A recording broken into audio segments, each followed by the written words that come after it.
Hello साथियों, नमस्कार। स्वागत है आप सभी का हमारे बीजी क्लासेज यूट्यूब चैनल के प्लेटफॉर्म पर।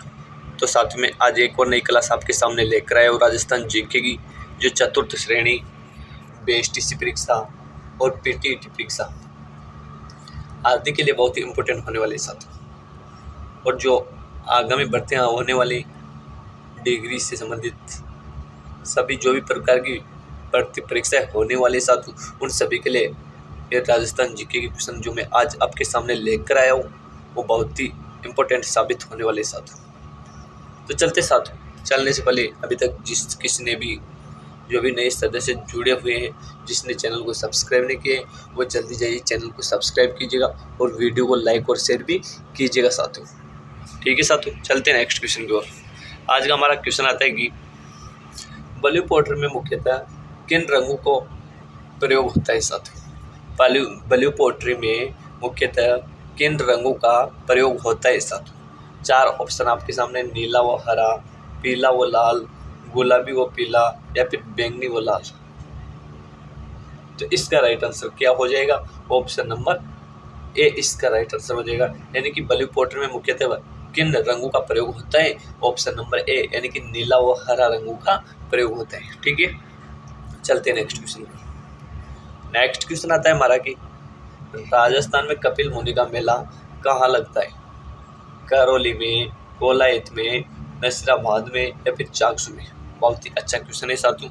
जो कार्तिक पूर्णिमा को जो मेला लगता है कपिल मुनि का, वो कहाँ पर लगता है? तो इसका राइट आंसर क्या हो जाएगा? ऑप्शन नंबर बी यानी कि कोलायत, जो कहाँ पर स्थित है? बीकानेर में स्थित है साथियों। कपिल मुनि का मेला कहाँ पे लगता है? कोलायत बीकानेर में लगता है। ठीक है, चलते नेक्स्ट क्वेश्चन पर।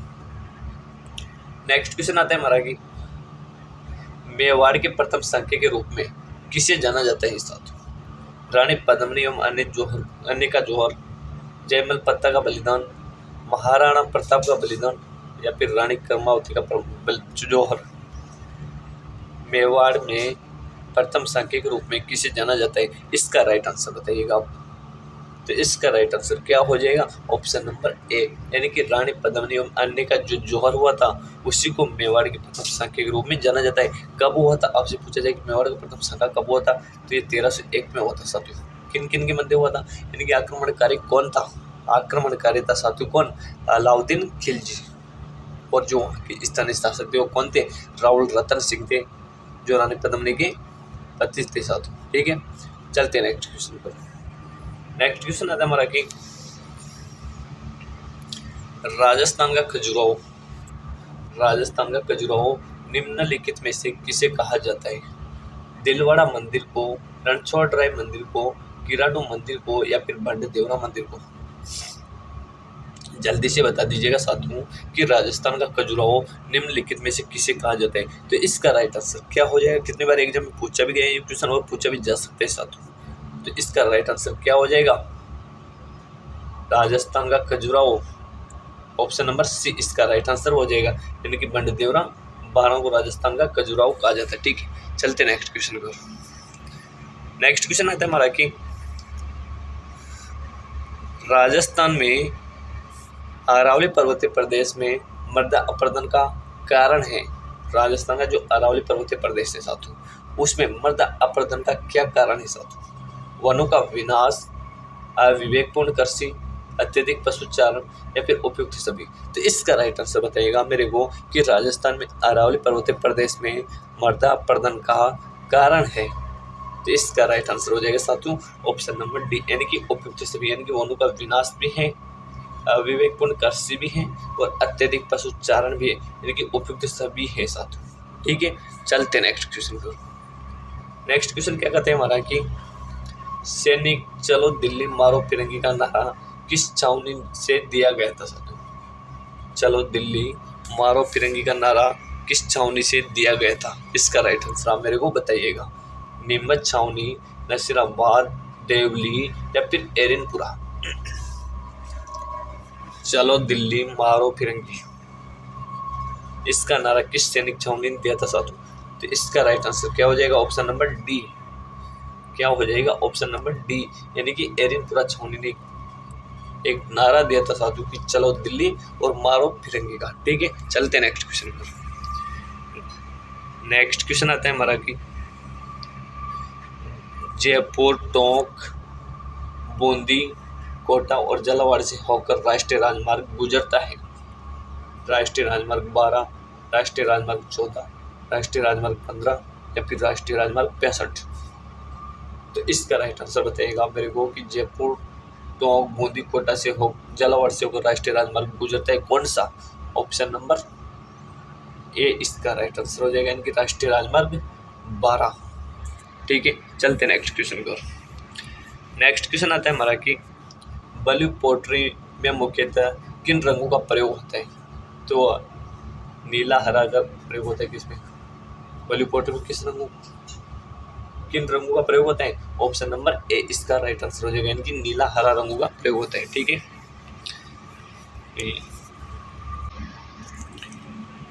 नेक्स्ट क्वेश्चन आता है हमारा कि राजस्थान में भूरी क्रांति का संबंध है। बहुत ही अच्छा क्वेश्चन है कि राजस्थान में भूरी क्रांति का संबंध है। 4 ऑप्शन आपके सामने दिए गए हैं, तिलहन उत्पादन से, कपास उत्पादन से, दलहन उत्पादन से, फिर खाद्य प्रसंस्करण से। तो इसका राइट आंसर बताइएगा मेरे को कि राजस्थान में भूरी क्रांति का संबंध है। ऑप्शन नंबर डी इसका राइट आंसर हो जाएगा, यानी कि भूरी क्रांति का संबंध किससे? भूरी क्रांति का संबंध ऑप्शन नंबर डी, खाद्य प्रसंस्करण से। ठीक है, चलते हैं नेक्स्ट क्वेश्चन को। नेक्स्ट क्वेश्चन आता है हमारा कि किस दुर्ग का प्रवेश द्वार नौलखा दरवाजा के नाम से जाना जाता है? साथ आप सभी को पता होना चाहिए कि किस दुर्ग का प्रवेश द्वार नौलखा दरवाजा के नाम से जाना जाता है। चित्तौड़, शिवनाथ, जालोर या फिर रणथंभौर। इसका राइट आंसर बताइएगा मेरे को कि किस दुर्ग का प्रवेश द्वार नौलखा दरवाजा के नाम से जाना जाता है। तो ऑप्शन नंबर डी इसका राइट आंसर हो जाएगा, यानी कि रणथंभौर दुर्ग जो कहाँ पे स्थित है? सवाई माधोपुर में स्थित है। इसका प्रवेश द्वार किस नाम से जाना जाता है? नौलखा दरवाजा के नाम से जाना जाता है साथियों। ठीक है, नेक्स्ट आपसे बात करें कि चित्तौड़ दुर्ग है उसका प्रवेश द्वार किस नाम से जाना जाता है? तो रामपोल के नाम से जाना जाता है साथियों। किस नाम से? रामपोल के नाम से जाना जाता है। ठीक है, बात करते हैं अपन कि नौलखा दरवाजा तो कहाँ पे स्थित है? रणथंभौर में। और आपसे पूछा जाए कि नौलखा महल कहाँ पे स्थित है, तो आप इसका मेरे को कमेंट करके जवाब दीजिएगा साथियों कि नौलखा महल कहाँ पे स्थित है। इसका आपको कमेंट करके जवाब देना है। ठीक है, चलते नेक्स्ट क्वेश्चन पर। नेक्स्ट क्वेश्चन आता है हमारा कि चमड़े से बनाई जाने वाली कलात्मक वस्तु में नागरी और मोचड़ियाँ जूतियाँ कहाँ की प्रसिद्ध है? बहुत ही अच्छा क्वेश्चन है कि चमड़े से बनाई जाने वाली कलात्मक वस्तु में नागरी और मोचड़ियाँ जूतियाँ कहाँ की प्रसिद्ध है? उदयपुर स्वयं माधोपुर की, मारवाड़ और जैसलमेर की, जयपुर और जोधपुर की, या फिर इनमें से कोई नहीं। तो इसका राइट आंसर क्या हो जाएगा? ऑप्शन नंबर सी, यानी कि जयपुर और जोधपुर की। ठीक है, चलते हैं नेक्स्ट क्वेश्चन पर। नेक्स्ट क्वेश्चन आता है हमारा कि बीलू के समस्त गांव का मुखिया कहलाता है। बीलू के समस्त गांव का मुखिया क्या कहलाता है साथों? गमेती, बाखर बाऊजी, सोरो या फिर हुरी। तो इसका राइट आंसर क्या होगा? ऑप्शन नंबर ए हो जाएगा, यानी कि बीलू के समस्त गांव के मुखिया क्या कहलाते हैं? गमेती कहलाते हैं साथों। क्या कहलाते हैं? गमेती। ठीक है, चलते हैं नेक्स्ट क्वेश्चन की ओर। नेक्स्ट क्वेश्चन आता है हमारा कि राज्य चुनाव आयोग का प्रमुख राज्य निर्वाचन आयुक्त होता है। इसकी नियुक्ति किसके द्वारा की जाती है? बहुत ही अच्छा क्वेश्चन पूछा गया है आपसे कि राज्य चुनाव आयोग का प्रमुख कौन होता है? राज्य निर्वाचन आयुक्त होता है। लेकिन इसकी नियुक्ति किसके द्वारा की जाती है साथियों?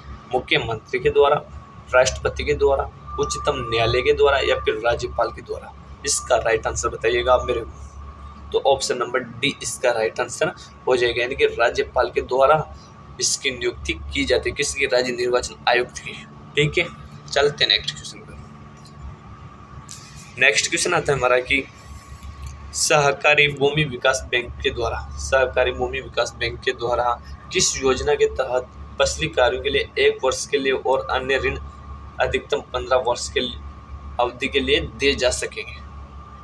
ज्ञान सागर योजना के तहत, सहकार प्रभा योजना के तहत, कायाकल्प योजना के तहत या फिर पहल योजना के तहत? तो इसका राइट आंसर क्या होगा कि सहकारी भूमि विकास बैंक द्वारा किस योजना के तहत फसली कार्यों के लिए 1 वर्ष के लिए और अन्य अधिकतम 15 वर्ष की अवधि के लिए दिए जा सकते हैं? तो इसका राइट आंसर क्या हो जाएगा?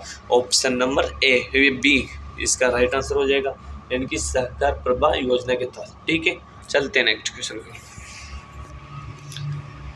नेक्स्ट क्वेश्चन आता है हमारा कि मारू महोत्सव का आयोजन कहाँ पर होता है। बहुत ही अच्छा क्वेश्चन है कि मारू महोत्सव का आयोजन कहाँ पर होता है। 4 ऑप्शन आपके सामने हैं, बीकानेर, जैसलमेर, उदयपुर और जोधपुर। तो इसका राइट आंसर आप मेरे को बता दीजिएगा कि मारू महोत्सव का आयोजन कहाँ पे होता है। तो इसका राइट आंसर क्या हो जाएगा, ऑप्शन नंबर ए इसका राइट आंसर हो जाएगा, यानी कि जैसलमेर में मारू महोत्सव का आयोजन होता है। ठीक है, चलते हैं नेक्स्ट क्वेश्चन पर। नेक्स्ट क्वेश्चन आता है कि राजस्थान के कितने जिलों में कोई राष्ट्रीय राजमार्ग नहीं है। बहुत ही अच्छा क्वेश्चन पूछा गया है कि राजस्थान के कितने जिलों में कोई राष्ट्रीय राजमार्ग नहीं है। इसका राइट आंसर आप मेरे को बताइएगा, 2 जिलों में, 3 में, 4 में या फिर 6 में। तो इसका राइट आंसर क्या हो जाएगा, ऑप्शन नंबर ए हो जाएगा, यानी कि राजस्थान के 2 जिले ऐसे हैं जिसमें कोई भी राष्ट्रीय राजमार्ग नहीं है। ठीक है, चलते हैं नेक्स्ट क्वेश्चन पर। नेक्स्ट क्वेश्चन आता है हमारा कि विश्व की सबसे बड़ी गैस पाइपलाइन 680 किलोमीटर इस राजस्थान राज्य के किन जिलों से होकर गुजरता है साथियों। राजस्थान राज्य के किन जिलों से होकर गुजरता है। अजमेर, राजसमंद, सिरोही, उदयपुर, अजमेर, जयपुर या फिर उदयपुर, राजसमंद। तो इसका राइट आंसर क्या होगा, ऑप्शन नंबर सी हो जाएगा, यानी कि अजमेर और जयपुर से होकर गुजरता है। ठीक है, चलते नेक्स्ट क्वेश्चन पर। नेक्स्ट क्वेश्चन आता है हमारा कि किस शैली में नारियों एवं रानियों को भी शिकार करते हुए दिखाया गया है। गहन जंगलों में शिकार की बहुतायत के कारण यह शैली का प्रतीक चिन्ह बन गया है। यह किस शैली की बात है साथियों, जयपुर शैली की, ढूंढाड़ शैली की, बूंदी शैली की या फिर कोटा शैली की। तो इसका राइट आंसर क्या हो जाएगा, ऑप्शन नंबर डी हो जाएगा, यानी कि कोटा शैली की बात है। कहाँ की शैली की बात है, कोटा शैली की। ठीक है, चलते हैं नेक्स्ट क्वेश्चन पर। नेक्स्ट क्वेश्चन आता है हमारा कि बहुत ही अच्छा क्वेश्चन पूछा गया है कि कोटिया अम्बा का मेला लगता है साथियों। कोटिया अम्बा का मेला लगता है चैत्रवद्दी अमावस्या को, कार्तिक पूर्णिमा को, चैत्र पंचमी को या फिर कार्तिक अमावस्या को। तो इसका राइट आंसर क्या हो जाएगा, ऑप्शन नंबर ए इसका राइट आंसर हो जाएगा, यानी कि कोटिया अम्बा का मेला कहाँ लगता है, चैत्रवद्दी अमावस्या को लगता है साथियों। ठीक है, नेक्स्ट क्वेश्चन आता है हमारा कि सती प्रथा पर सबसे पहले रोक लगाने वाली रियासत कौन सी थी। सती प्रथा पर सबसे पहले रोक लगाने वाली रियासत कौन सी थी। जोधपुर रियासत, अजमेर रियासत, बीकानेर रियासत या फिर बूंदी रियासत। तो इसका राइट आंसर बताइएगा मेरे को, ऑप्शन नंबर डी इसका राइट आंसर हो जाएगा, यानी कि बूंदी रियासत जो सती प्रथा पर रोक लगाने वाली पहली रियासत थी। ठीक है, चलते हैं नेक्स्ट क्वेश्चन पर। नेक्स्ट क्वेश्चन आते हैं, बहुत अच्छा क्वेश्चन है कि बादशाह का मेला कहाँ प्रसिद्ध है। बादशाह का मेला कहाँ का प्रसिद्ध है। चित्तौड़ का, नसीराबाद का, ब्यावर का, फिर जाडोल का। बादशाह का मेला कहाँ का प्रसिद्ध है। तो इसका राइट आंसर आप मेरे को बताइएगा कि बादशाह का मेला कहाँ का प्रसिद्ध है। ऑप्शन नंबर सी इसका राइट आंसर हो जाएगा, यानी कि ब्यावर अजमेर का प्रसिद्ध है साथियों। बादशाह का मेला कहाँ का प्रसिद्ध है, ब्यावर अजमेर का। ठीक है, चलते हैं नेक्स्ट क्वेश्चन पर। नेक्स्ट क्वेश्चन आता है हमारा कि पर्यावरण मित्र उत्पाद के लिए प्रयुक्त मानक है। रुग मार्ग, एग मार्ग, इको मार्ग या फिर हल मार्ग। तो इसका राइट आंसर आप मेरे को बताइएगा कि पर्यावरण मित्र उत्पाद के लिए प्रयुक्त मानक है। इसका राइट आंसर क्या हो जाएगा, ऑप्शन नंबर सी इसका राइट आंसर हो जाएगा, यानी कि इको मार्ग। क्या हो जाएगा, इको मार्ग। ठीक है, चलते नेक्स्ट क्वेश्चन। नेक्स्ट क्वेश्चन आता है हमारा कि मध्य प्रदेश राज्य के साथ राजस्थान के कितने जिलों की सीमाएं जुड़ी हुई है। 7 जिलों की, 8 जिलों की, 10 जिलों की या फिर 9 जिलों की। मध्य प्रदेश राज्य के साथ राजस्थान के कितने जिलों की सीमाएं जुड़ी हुई है। तो इसका राइट आंसर आप मेरे को बताइएगा, तो ऑप्शन नंबर सी इसका राइट आंसर हो जाएगा, यानी कि 10 जिलों की सीमाएं जुड़ी हुई है। किसके साथ, मध्य प्रदेश राज्य के साथ राजस्थान की। ठीक है, चलते हैं नेक्स्ट क्वेश्चन। नेक्स्ट क्वेश्चन आता है हमारा कि बहुत ही अच्छा क्वेश्चन है, कितनी बार एग्जाम में पूछा भी गया है क्वेश्चन और पूछा भी जा सकता है फिर से कि 18 जून 1576 को कौन सा प्रसिद्ध युद्ध लड़ा गया था साथियों। हल्दी घाटी का, दिवेर का, खानवा का या फिर चित्तौड़ का। तो इसका राइट आंसर आप मेरे को बताइएगा, ऑप्शन नंबर ए इसका राइट आंसर हो जाएगा, यानी कि हल्दी घाटी का युद्ध लड़ा गया था कब, 18 जून 1576 को। ठीक है, चलते नेक्स्ट क्वेश्चन पर। नेक्स्ट क्वेश्चन आता है हमारा कि बहुत ही अच्छा क्वेश्चन है कि अजमेर नगर की स्थापना करने वाला चौहान शासक था। अजमेर नगर की स्थापना करने वाला चौहान शासक कौन था साथियों? इसका राइट आंसर आप मेरे को बताइएगा। अमर सिंह, पृथ्वीराज, अजय राज या फिर अनुराज। तो इसका राइट आंसर आप मेरे को बताइएगा कि अजमेर नगर की स्थापना करने वाला चौहान शासक कौन था। तो आप सभी को बताते हैं कि अजमेर नगर की स्थापना कब की गई थी? 1113 में की गई थी साथियों। किसके द्वारा? अजय राज के द्वारा, अजय राज चौहान के द्वारा अजमेर नगर की स्थापना 1113 में की गई थी साथियों। ठीक है, चलते नेक्स्ट क्वेश्चन पर। तो ठीक है, आज की क्लास का यहीं पे समापन करते हैं। मिलते हैं नेक्स्ट क्लास में, तब तक के लिए आप बने रहिएगा हमारे बीजी क्लासेज यूट्यूब चैनल के साथ। और जो भी नए सदस्य जुड़े हुए हैं चैनल से, जिसने अभी तक चैनल को सब्सक्राइब नहीं किया है, वो जल्दी से जाइएगा, चैनल को सब्सक्राइब कीजिएगा और वीडियो को ज़्यादा से ज़्यादा लाइक और शेयर भी कीजिएगा साथियों। ठीक है, ताकि इस क्लास का फ़ायदा और को भी मिल सके। तो जितना हो सके उतना इस क्लास को अपने दोस्तों को शेयर कीजिएगा, ताकि वो भी इस क्लास का फ़ायदा उठा सके। और चैनल को सब्सक्राइब करना ना भूलिएगा। ठीक है।